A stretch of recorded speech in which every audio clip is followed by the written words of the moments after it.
how much do you, I mean, we don't know what's going to happen with the Senate version. Maybe they won't get anything passed, but it's possible they'll continue to massage this and something will get through that will be different from Obamacare. How worried are you about that? Well, I'm worried for a lot of the people. I see people every day. Let me just interrupt. But I'm asking because, as you pointed out yourself a few minutes ago, it's only several million. I mean, 9, 10, 20 million. It's not. Most people are covered by their employer, or covered by Medicare. But I think again, as part of this, so the 9, 10, 11 million are individual marketplace customers potentially. The bigger group of Medicaid are the most vulnerable citizens, at almost 73 million people in that underlying program.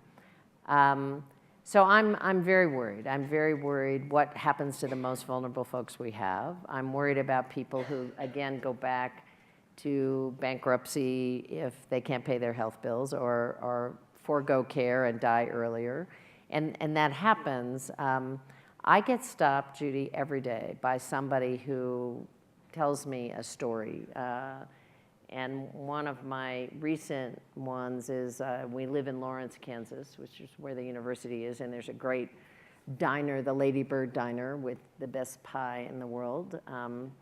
And the woman who runs the Lady Bird Diner, Meg, said to me the other day, you know, Kathleen, this is your diner. I said, well, that's cool, you know, I'll take it. Why is it my diner? She said, I was a waitress for a long time. My husband's a carpenter. We've got 3 kids. I had to continue to be a waitress because I needed health insurance, and the restaurant group provided my health insurance. My husband didn't have insurance because he's a self-contractor. And I have a pre-existing health condition. But she said when the Affordable Care Act was passed, I could get my own health insurance, and now I have my own diner.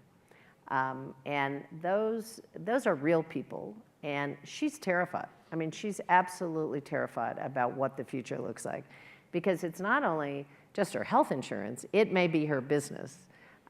It may be, you know, the future. They're parents of kids with pre-existing conditions who are terrified. They're older folks who have retired, who now can afford coverage, who say, what happens to me until I get to Medicare? What will happen to my cancer treatment? What happens to my medication? And so I'm fine. We'll be fine. My family will be fine. But there are a whole lot of real people who are terrified about what this may mean.